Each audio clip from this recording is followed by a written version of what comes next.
who has achieved what I call self-actualization. And I can't wait to tell you all about her. She also going to, inform and educate us on what Dagwan culture is. So don't go anywhere. Stay here and stay tuned. I'll be right back with you.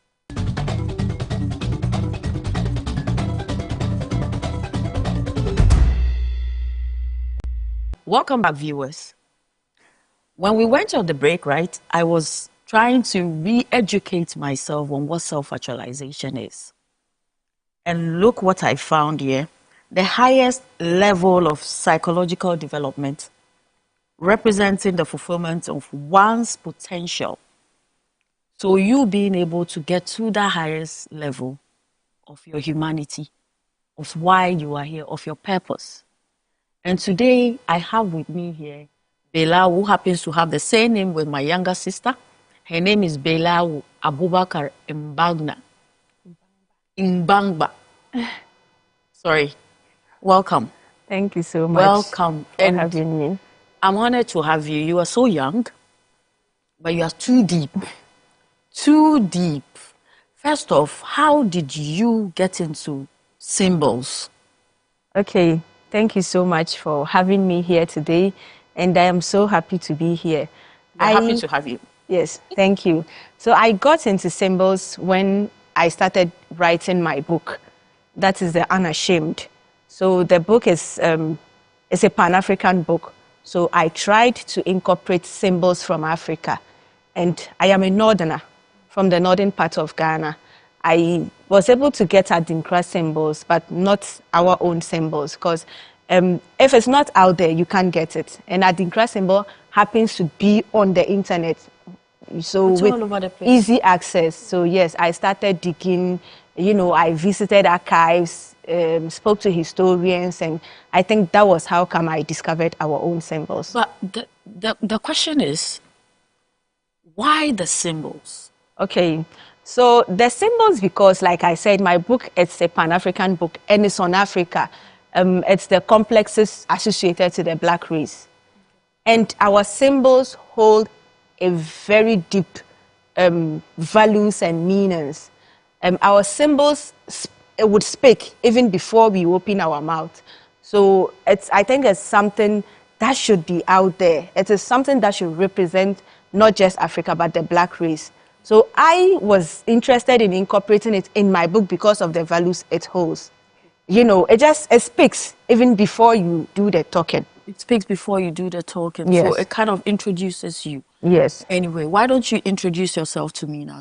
Introduce yourself to our viewers. Who are you? I mean, who is this young lady who has decided to go into symbols? Yes. So yeah, my name is Abubakar Belau Mbangba. From the northern part of Ghana, Nyankpala to be precise. But yes, I stay in Tamale, but I am from Nyankpala. Yes. Nyankpala is in what region? Nyankpala is under Tolong district. So northern region? Yes, it's still part of northern region, yes. But I am not just from the central, city. Yes.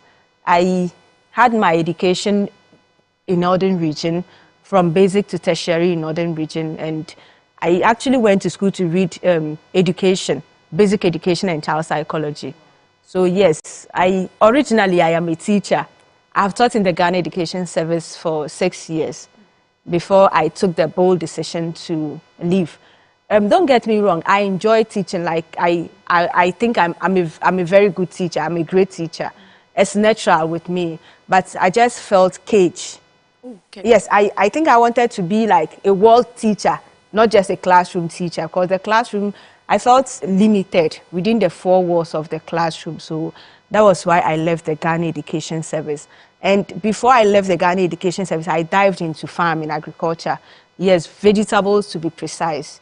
Yes, so I have a farming business in Tamale. It's called Diva Farms. And we are on social media. If you look us up, yes, you will see us.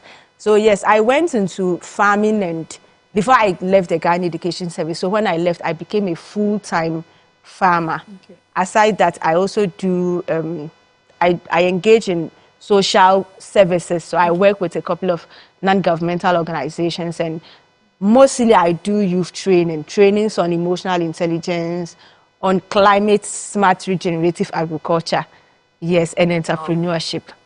Interested. So what does your family, what does the family think about this? I mean, what do they think about this? I mean, they should be proud of you. Well, yes, my family is proud of me now, but in the beginning it wasn't all rosy. In fact, it's still not rosy. Yes, let me not sugarcoat things, but taking this part, it wasn't something like they just, jumped on. Even when I left the Ghana Education Service, and honestly, I became a teacher because of my family. Okay. Yes, I wanted to take different paths. I feel like I am someone who likes exploring. So I needed something that would take me around. So, teaching, that's why I said teaching limited me, because I had to, you sleep, wake up, go to the classroom. It was like a pattern, kept repeating itself. And I think my energy was too much for that, Yes, so I just wanted something that would challenge me, something that would take me out there to meet people, like new people from different races, cultures, I think I needed to tap into people's perspectives about life. Yeah, I needed to see life from a different lens. Yes, so that was why I left the Ghana Education Center. But even when I left, I didn't tell my family.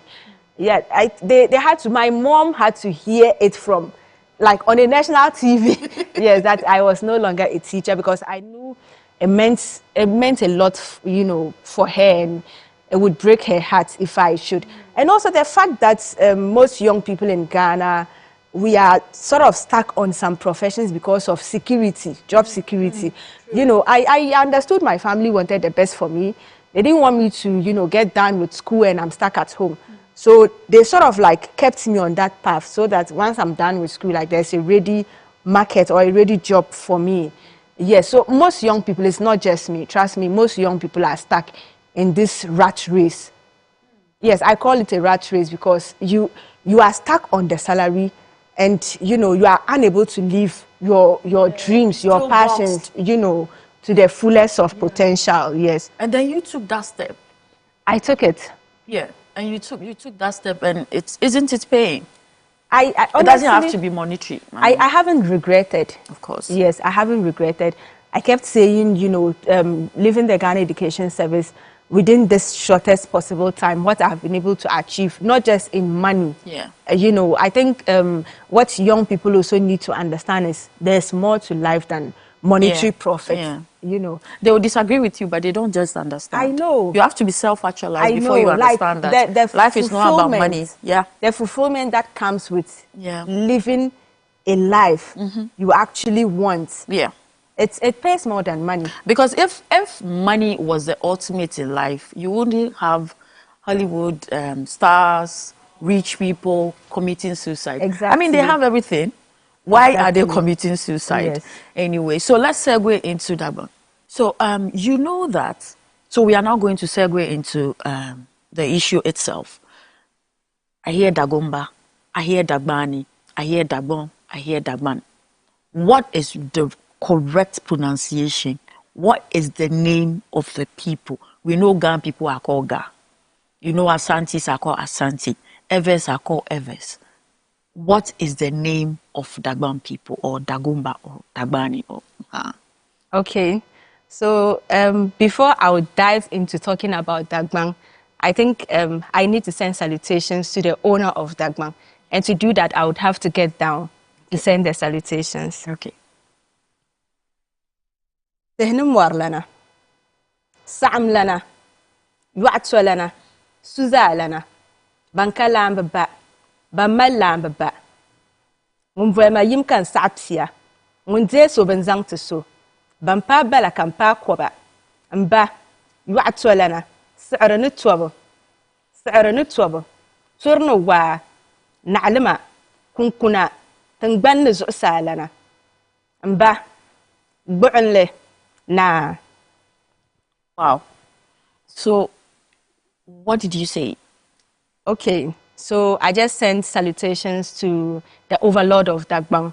Okay. Yes. So those are appellations. They are appellations. They are some recognitions, Okay. you know, which he carries, the weight he carries in Dagbang. You know, he owns everything. So I just gave him that acknowledgement. Wow. Yes. Okay. So, I mean, we honored the overlord of Dagban. Yes, the overlord of Dagbang. And it was beautiful language. I loved it. Anyway, Thank you. so, okay, so Yes. tell us about Dagban. So Dagban. Dagbang is the place. Okay. Yes, Dagbang. Okay. Yes. So you hear someone saying, I'm going to Dagbang. Dagbang. Okay. We have a word in Dagbani Okay. it sort of sounds like a gin, but it's not a gin. So Okay. Dagbang. So Dagbang is the place. And the people. So as, you know, modernization comes, now we have, even like when you go on the streets, it's sort of like the language has been diluted. So we have sort of like the street kind of, you know. The slang form of it or Yes, something. yes. So the people, you would hear a lot of people calling them Dagombes. The Gombes, Yes, yeah. Dagombes. So it's sort of like, it's like the slang version in English. But when I'm going to, you know, introduce myself in the local dialect, I'll call myself Dagbana. Dagbana. Like Nyala Dagbana.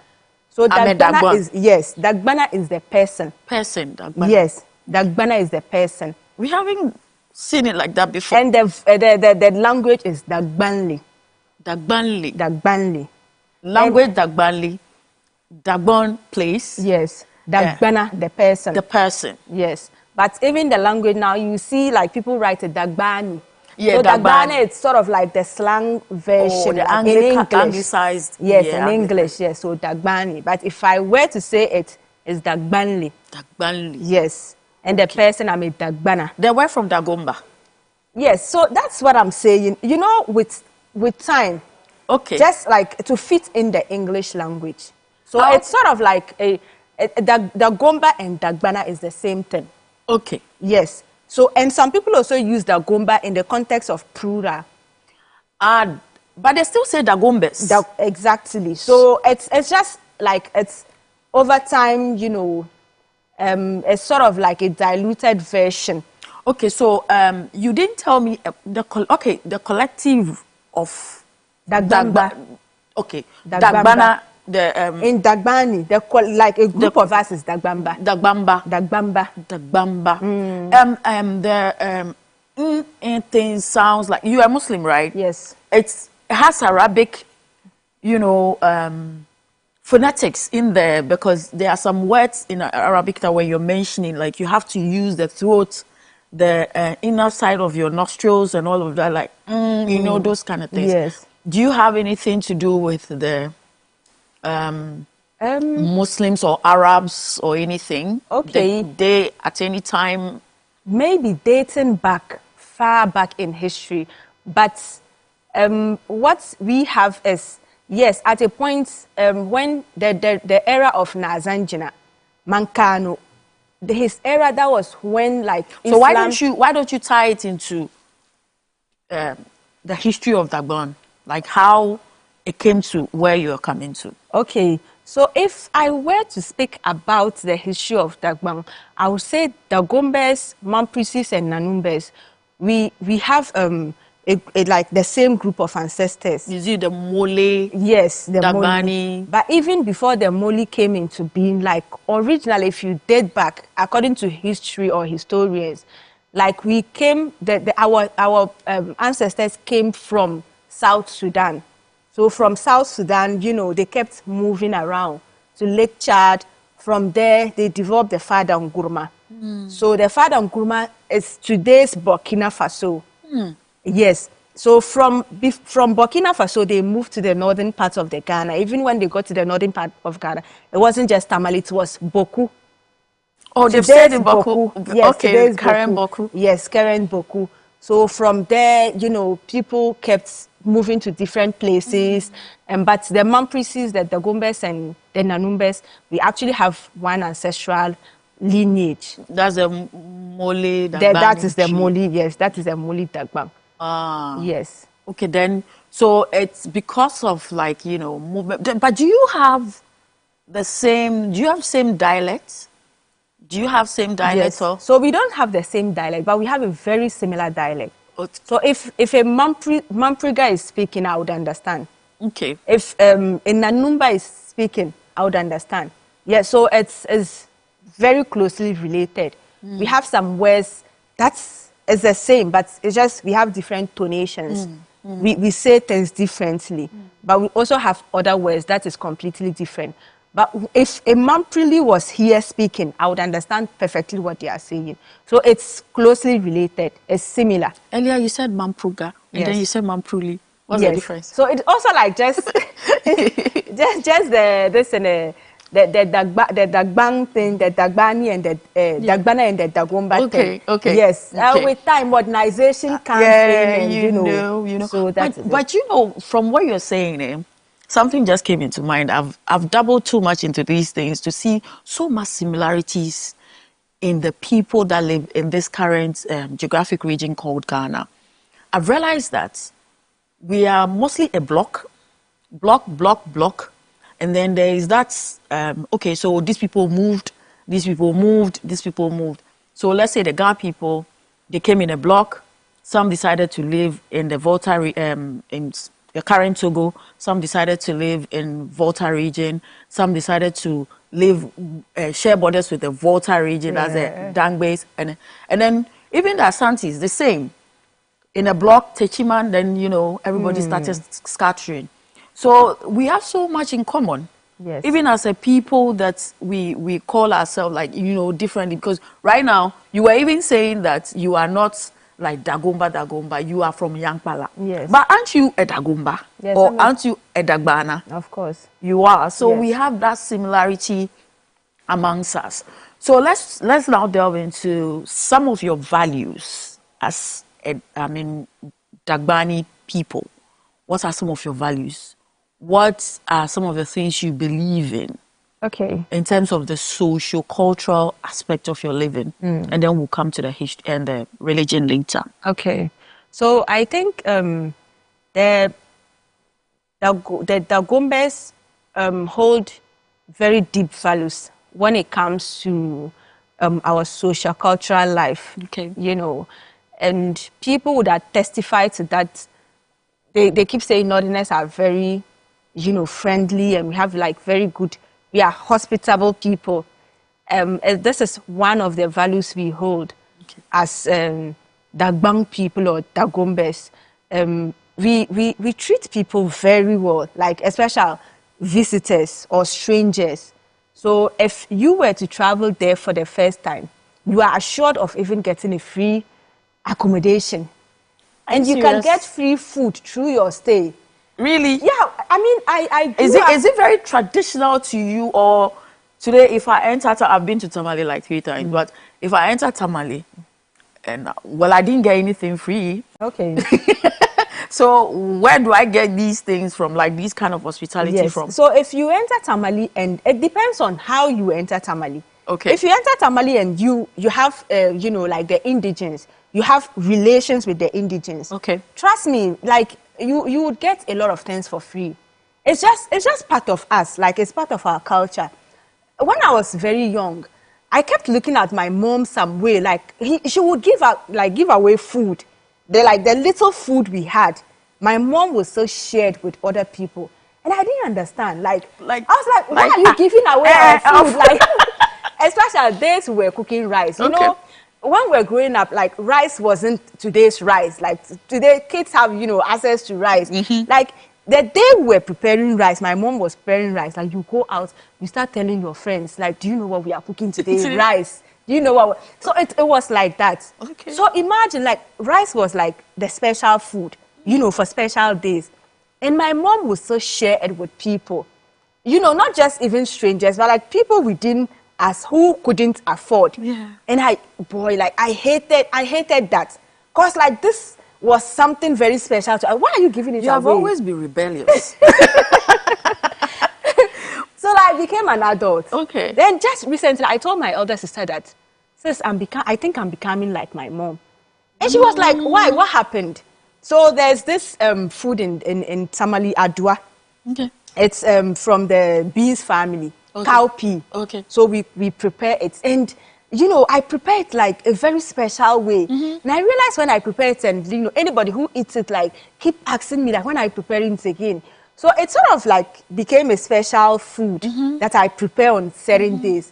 And trust me, like when I put the cooking pot on fire, you would think there's an occasion in the house. Oh. I just want to give people to eat. Oh, Like I okay. want to share with people. You've been nurtured. Yeah, so I was like, at the point I sat down and I'm like, sis, I'm becoming like my mom. So then I realized she raised me Yeah. in that environment. Yes. So like it's in us. Yeah. It's The in- environment nurtures you Yes. anyway. So like that's one value we hold. And also the upbringing of our kids. We try as much as we can. You know, the olden days, that was why they used to give kids away. You know, you have your children and you... It's not give- about child labor. Yes, exactly. It's not about child labor. I didn't grow up with my parents. And honestly, when I reflect back, I wouldn't trade that for anything. If I have the There's opportunity... even nothing wrong with children helping their parents. If I have the opportunity, I would want people to nurture my kids. You know, as a mother, you just have this, you know, natural instincts to overly love your kids. Yeah. So sometimes it becomes difficult, like, to open your eyes to certain things they are doing. Right. You know, how you are supposed to discipline them, you are unable to do that. Trust me, like, in the olden days, when they were giving away children to other family relatives to raise, I think, like, it's curtailed certain social vices. Now it is no longer there. And as a mother, like, there's just some kind of discipline you wouldn't be willing to take your child through. I didn't grow up with my parents, and where I grew up, I got that, you know, that training. And trust me, like, it has helped me a lot. I believe strongly it has helped shape me to be this person that I am today. I consider myself to be a very malleable person, you know. I take form. Quite pragmatic. Yeah, I just take form of anything, you know. So whatever the situation is, I'm able to, you know, adjust and adapt To it easily. And that is one thing, like, the younger generation are battling with now. You are a younger generation. They're Or very you are an young. outlier. I am not a Gen Z. Okay. I'm a millennial. Yeah, I'm I mean, I'm a But you millennial know, too. but you know, the Gen Z, like, they are struggling with, like, they Yeah. can't handle simple disappointment. No, they've been influenced too much by Twitter. They think the whole life is Twitter. Yes, Now and X. also, you know, like, I think it just boiled down to that. So, and also, the Gomba people, you know, having that value, giving their kids to, you know, other family relatives to raise, also, like, just, you know, bonded the family together well. So family means a lot to, you know, us. Okay. Yes, family is a very important and integral part of us. You know, so that was why in the olden days you see communal labor. Modernization has come to change a lot of things. We don't see communal labor now. But, you know, the days of the communal labor, a lot of development was happening within the communities. Like, we didn't wait on the government to come and do a lot of things, like some basic things. Basic. Yes, I don't want to even go there before, you know. But it was very simple. You know, the community doesn't have this kind of thing. Then they'll just come together. Come out, like, the sun is available. There's water. They come together. There's something we call zoa. They come together and do the local structures. Yes, so that is also another value that the young people hold. You know what? We, as Africans, right? The kind of what colonization have done to us has made us alienated from what we were doing. I mean, alienated from us. We've been alienated from us. We think that our values are different and we are also different. No, they are all part of us. And then we get education, and then you feel like the whole community thing, there's a problem with it. Yeah. So you don't even want to associate with that. So the current kind of education we have, instead of we contextualizing it, situating it within our own societal values is what is alienating us from ourselves. And that is a huge problem.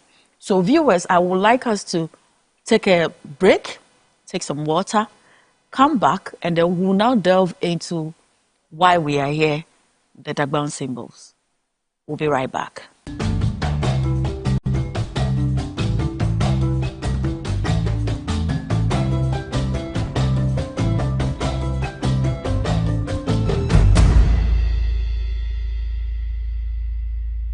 Welcome back to our Folkloric Symbols Show. We are doing this in collaboration with the National Folklore Board. Today we are talking about the Dagbon symbols, and I have this beautiful damsel here. She's not a damsel in distress, and she's not a caged bird. She's a phenomenal woman who knows her worth, what she is, and who she is, and she knows exactly where she's going to because she knows her history. She knows her culture, and it's guiding her. You might think that she she's like a rebel and all of that, but she isn't. So she is an author of this book, Unashamed. And the subtitle still keeps, I keep racking my brain around it, and I still can't talk about what really it means. The African shame that never spoke. I never knew we had a shame that never spoke. I want us to go and talk to Belao, my younger sister, as to why she named this book Unashamed and the African shame that never spoke. And it's a collection of symbols. Belao, first off, what was shameful and you decided to unshame it? What was it? Well, if you ask me what was shameful, a lot of things. Okay. A whole lot of things. I wrote this book not from a point of healing, but from a point of pain. Because most of the things in the book, I have experienced it. And I've seen it played out in, communities, not just mine, Black communities. The shame is clear this time. It's silent. It's not loud. And it's lethal. There are a lot of things growing up we saw at home, like in our homes, within our communities. It didn't make sense with us, but you can't ask an elder. Like, you dare not speak about it. Why is this thing happening? And I was a very curious child growing up. I asked like a million questions. Yes, when I was growing up. Once I am not clear with something, I need to understand, why is it like this? When I was very young, I remember when I first started the Arabic class, Makaranta. I kept asking the Imam, about God. The concept of God. You questioned that? Yes. I asked the Imam about God. Okay. And most of the times when they kept, when you sort of rebelled, what they used to scare you was when you die, you go to hell. Of course. And hell, it's eternal. So I didn't understand the concept of eternity. Eternal. Then I'll close my eyes and try to imagine if it's eternal, then we are just there. Yeah. We are just there. What is happening? So I think I was a curious kid and I asked a lot of questions, but I was also shut up or shut down. When you were thinking about, I just want to ask you this. When you were thinking about who God was at that time, did you have headaches? A lot. Okay. It kept me awake at night. And the first time I saw the picture of Jesus Christ, so my sisters I didn't go to school early. Okay. Yes, I remember even the first time my dad took me, held my hand, went and enrolled me in school. So I was grown. But my sisters were attending a Methodist school. So they came home with a calendar which had the picture of Jesus Christ. When I saw that picture that night, I didn't sleep. I kept thinking, I kept reflecting on everything. And then I had followed our neighbor's church, so I knew a little little about church, but I'm a Muslim. Like I said, I was curious. And sometimes too, I am someone, when I think about something, I don't procrastinate. I just, I want to experience Have you been an atheist before? No, I haven't. Okay, because when I questioned, I became an atheist at a I point. haven't, but I still, fumbled with a lot of some culture, some religious practices, and I try to do my research on it. Okay. Yeah, so I was a curious kid, and I realized most of the questions we couldn't ask. The shame because even our great grandparents, they held back a lot of things, but they just didn't want to speak about it. So when I became an adult and I had the opportunity to work with other races, like people from other races, I saw how black people treated black people within the midst of white people. And I Tell got me mad. about it. I got mad. Like, why? Give us an instance. What happened? Yes. Even in Ghana here, there are places you would go. There's a queue, you are in the queue. A white dude would appear and they will attend to him. True. And I'm like, why? We hate ourselves. Exactly. It's because you already know the thing.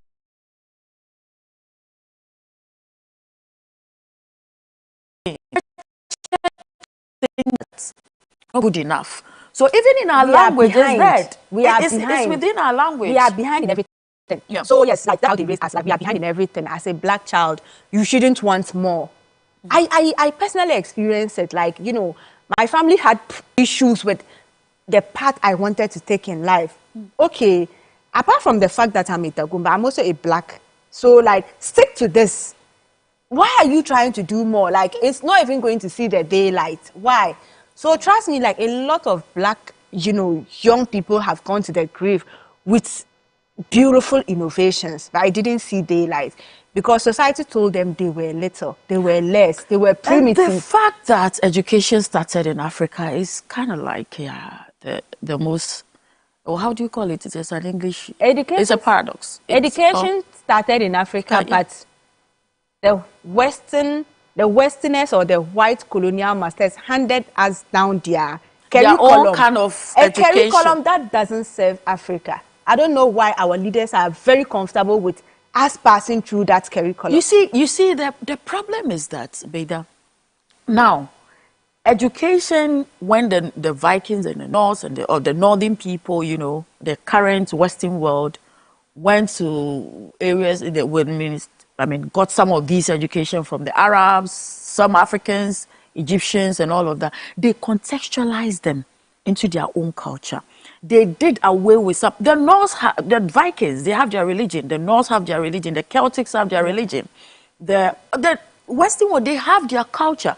But when they got the education, or that kind of education they picked from the Arab, like algebra and maths and all of that, they made it theirs. What is the problem? Why are we not making the education our own? You see, that's our problem. Yes. We've not been able to look at our education to say that, oh, this suits us, or this one will suit us better, or this or that. You have an education that tells you that your culture is inferior. Exactly. Even our system of marriage is now being called engagement. And then the white man or the Christianized or the Islam, whatever, is now like the real marriage. Why are we doing this to ourselves? So I understand you. So let's go into the symbols now. Okay. Why did you have to, compile them in here? And so I believe in order for us to, maybe our generation, we might not be able to change a lot, but younger generations coming up, in order for us to get to them, we have to tackle the problem from the root core. So this book is written in a creative non-fiction style, so it could serve as a literature book in schools, and a 12-year-old can read it. It's in simple listen language. I incorporated the symbols because our symbols hold deep values. The meanings of the symbols. Like, you could take one symbol and it can solve an entire life problem. It can read a 200-page book. You can Yes. write a 200-page. Yes. So that was why I incorporated the symbols in the book. And the fact that the book is also a Pan-African book, people who are not privileged, like black descendants or black race, or anybody who is passionate or love the black race, who are not fortunate to be here, should have access to the symbols because it holds deep meanings. The symbols are something we can use as values in life. It can be a guiding, path we can chat on. Apart from that, we could even name our children after these symbols. Oh, Yes, okay. which is gradually fading out. People are now ashamed of our local names. Yes. So, we struggle. I have questioned my mom a lot of times, like why she had allowed my name to be named when she couldn't pronounce it well. Because my name is not actually Belao. Like Yes. from Islam, Yes. point is Baida. Beidao, yeah. But she can't pronounce the name. So I always ask her, like, why did you allow them to name your She child? could pronounce it. That was how they changed it to Beilao. So yeah, assuming Yeah. if they just, stick to Mbangba. Mbamba is nice. It's okay. I wouldn't have had a nice. problem. I would have loved to have just that Mbangba. My- It's okay. Yeah, because there are instances I had to, go back, swear an affidavit because my name was wrongly spelled. That's so sad. A lot of, like, it's... So, and most of us are now torn in between. Like, we are fighting for identity. Oh. Because, like, I don't belong here. And the one I am yearning so much to belong belong? to, I am not there. So we are sort of like caught in between. In between, yeah. Yes, so I think that was why I incorporated the symbols in my book to create, awareness for the values the symbols hold. And also, Sankofa, to draw people attention to go back. It is not too late. We need to go back. It's not late. Yes, we need to go back, especially our young generations. We need to trace back. Especially our communal way of living Yes. and doing things. What is wrong with that? Why do you want to be an individual? Why do you want to be caged in a room and nobody? I mean, I know people who in the Western world who died for like 2 months Yes. and nobody knew they were dead. I mean, what kind of a society are you living? Why is ours so bad? We didn't know depression. That's why depression is now depression is now, like a Yes. part of us now No. because we try as much as we can to shut people out. We are now self-centered. Me. And it's sad, even within families, like blood tied or blood related families, like people are just, themselves within families. This person is doing this by themselves, the other person. But what we are failing to understand is like when you come together to co-create, Yeah. it's magical. It's magical. Yes, because I might not have, the full capability of doing something, and the same as you. But once we meet each other halfway, like we join forces together. Isn't that interesting? Do you know that the people who are teaching us to be individualistic have what they call Creative Commons? Yes. Where when you do academic work or even these tech things, like the GitHub and all of you put your creative work there, and people come and input, and then that's Creative Commons. Exactly. And that is communal, isn't it? So I don't know what our problem is. Most of the things that the white people called primitive about Africa, they are now imitating it, and they are patenting it. Yes. Most of the things, Yeah. like, they called us primitive and we are behind, we are this, we are that, and and also like the colonial masters didn't just steal our lands, they stole our ability to love ourselves. And this is very disastrous. Like the black person finds it difficult to love him or herself. This is me. Like I don't have to change anything about me. Like I am sitting on national television. I don't have to try to sound some way. This is me. Even if I were sleeping and you tap me, this is how I would speak. Yes. This is how I would sound. Yes. This is me, like in full glory. And I need you to accept me for that. Yeah. It's too much of a work for me to try to sound like any other person. You shouldn't ape forever. And, like this has been something out the very young generation. Like I told you, I've been a teacher before. You would see a basic 4 student bleaching their skin. Why? What? Yes, yes.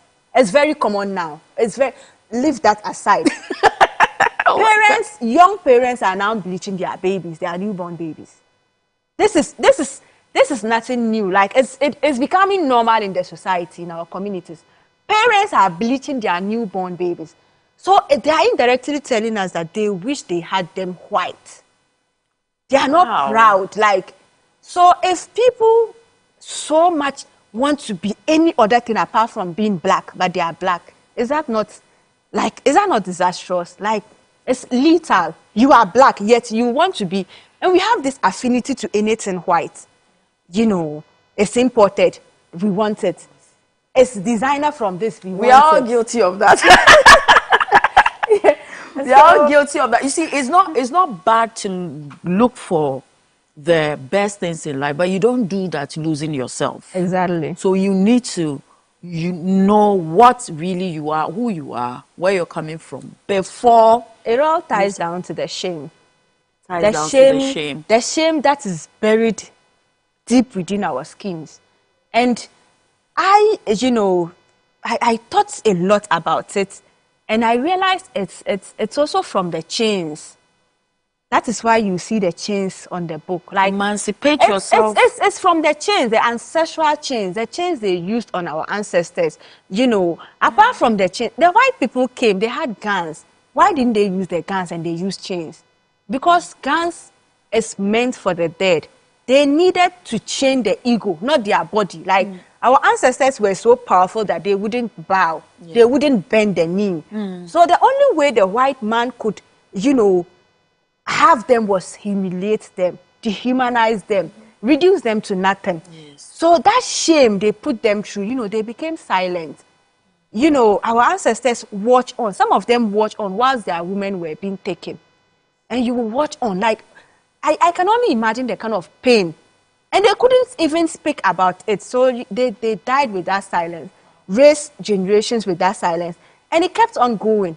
They raised us with that silence as well. We keep losing ourselves. So it's just a shame. It's a shame. Yes. It's a shame. So what are some of the symbols you want us to talk about? I mean, tell me some of the symbols you have in the book. Okay, so I have symbols from Africa. So I have the Adinkra symbols, and I also have Dagbang symbols. Okay. Yes, and you have Adinkra symbols as the I have Adinkra okay, so symbols. it's Pan-African. It's Pan-Africa. I have symbols from Do you have Ghana symbols? I think I have Ghana symbols in it. Okay. Yes. I should connect you to one of the Ghana symbols so that you have a lot more of the Ghana symbols. Okay. Yes. Yes. So yeah, I have symbols from Africa. Okay. Yes, and I also have the Dagbang symbols. Okay, so what did the symbols you have there, are they folklore or are they new designs? They are folklore symbols. They are folklore symbols. Yes. So what were some of the things that the Guam people used as the symbols for? What are some of the things? So they use the symbols for tattoos on their body. Okay. Yes. Okay. They use that symbol. A lot of, like our great-great-grandparents, they had tattoos on their bodies. So it communicated something. Exactly. Like, it's the meaning of the symbol. Like, so if you pick the symbol, you like the meaning of it, you resonate, with the symbol, then you put it on your body because it means something to you. So apart from that, it was also used as decoration on our pottery, on walls, on our paintings. Yes, so it's just like generally. And aside that, a few of it I have heard children being named after a few of the symbols. Okay, so what are some of the things that made them generate these symbols? Okay. What were some of the things? Because when you come to Edinkra symbols, for instance, they are generated through proverbs, through wise sayings, just like the Gan symbols. Yes. So is it the same with the Dagbang symbols? Yes, so our symbols? Dagbang symbols too are generated from proverbs. Okay. Yes, but the symbols itself, the original source of the symbols, I would say from, walls. In the olden days, we didn't have alphabet. So our great-grandparents, our ancestors, they communicated with these symbols. That's hieroglyphs. Yes. So that's hieroglyphs. That's it. But today it represents our wise sayings, our proverbs. Proverbs. Yes. Okay. So, Bella, we'll end for today, right Okay. now, so that next week we will talk about specifics. We'll go into specifics. We pick some of the symbols in your book and then we talk about them. Through that, we get to learn more about the Dagbon people. So, viewers, I've been talking to Beda and I'm amazed. I mean, she's a millennial, of course. I mean, millennials, we are big like that. It's allowed. We can say that, right? Yes, We of are big course. like that. And she is someone who is, I mean, she's an epitome of self-actualization. And she has taken us through some values through the symbols, taking us through what really Dagbon is, Dagbana, Dagbanli, and all of that. She took us through some of the history of Dagbon people, and told us about her book that is coming up. She said, "Unashamed, the African shame that never spoke," and today she's speaking about it. Speaking about it, speaking to her generation to learn that we are not supposed to be ashamed of ourselves. We have much more to be proud of than to be ashamed of.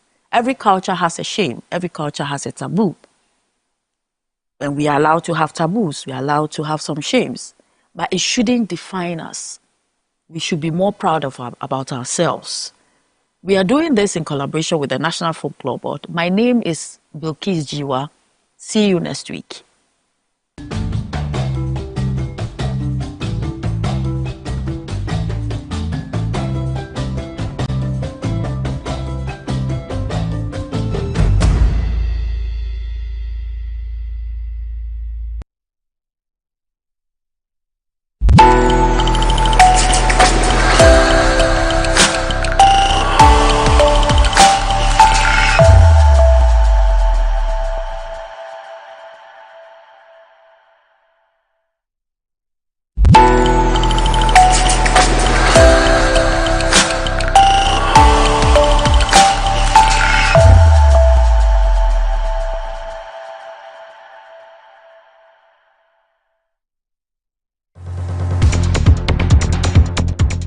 More than 80% of global trade is carried by sea. Most of the products we consume daily travel through ports, making them a key link in the global supply chain.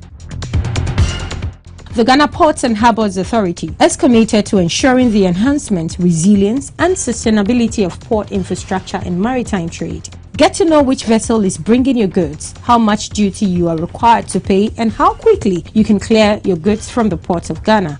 We ask the relevant questions and elicit responses from the appropriate authorities. We interact with you via our social media platforms and put your queries across to the expert. Iron Port shows this and every Sunday live on Metro TV at 5:30 p.m. Iron Port is proudly brought to you by and powered by the Ghana Ports and Harbours Authority. Iron Port, transparency in doing business and building nation.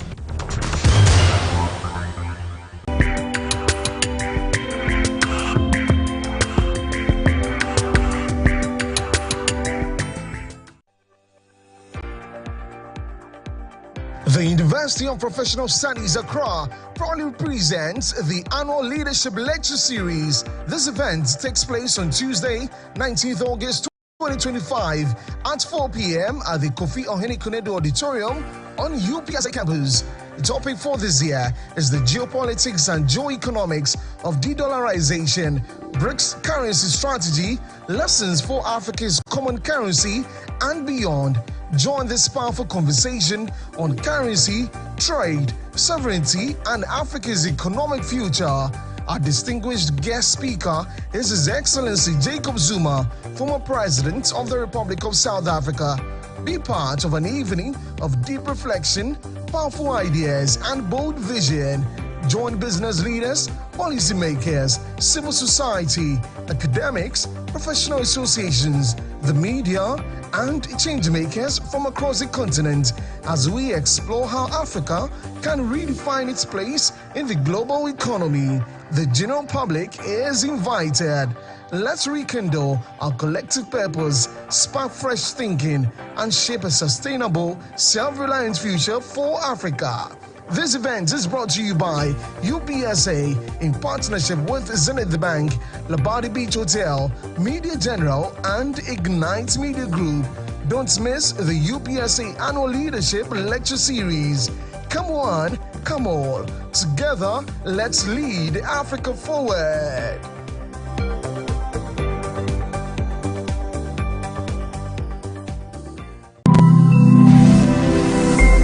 Metro TV, insightful and inspiring moments. Since its inception, producing or reproducing art or literature using impressions from plates or blocks has been a faster and more efficient alternative to handwriting or drawing, mainly when materials must be produced on a large scale. Over time, techniques like lithography, gravure, and flexography emerged, each with unique processes suited to a different kind of printing. Welcome to Appointed Time Printing Limited, where quality meets innovation and client satisfaction drives every decision.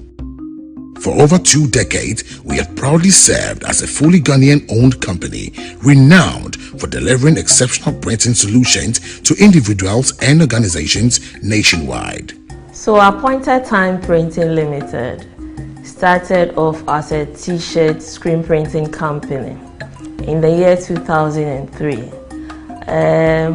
20 years down the line, we have evolved and diversified into several aspects of the printing industry, and currently one of the major players in the commercial printing industry in Ghana. Our vision is simple yet ambitious: to be the most preferred printing partner offering the highest printing solutions. So 3 things set us apart from our competitors: so innovation, quality, and reliability. For us, we believe that there should be the differentiating factor, differentiating us from our competitors. Our mission is clear: to provide quality, affordable, and prompt corporate promotional and gift merchandise delivery. We have vast clientele base. We deal with government, we deal with the private industries, we deal with individuals. We are all-round printing company. In collaborating with clients and bringing their vision to light, what I mostly do is that I take absolute details from the customer. We now raise an order, send it through the necessary process, come up with samples, provide a sample for approval, and then we go ahead with the job. So that's basically what we do. From textbooks to calendars, corporate souvenirs to outdoor signage, Appointed Time Printing consistently delivers excellence. Our partnerships with institutions like Total Petroleum, Unilever Ghana, and the Ministry of Agriculture reflect our ability to handle projects of any scale. We have partnerships with other businesses as well. So today we have brand partnership with publishers where we're able to print for them. So today as a brand, we're able to match some top printing brands outside the country. Let's start from election t-shirt production, vehicle branding, textbook printing, publishing and packaging. We have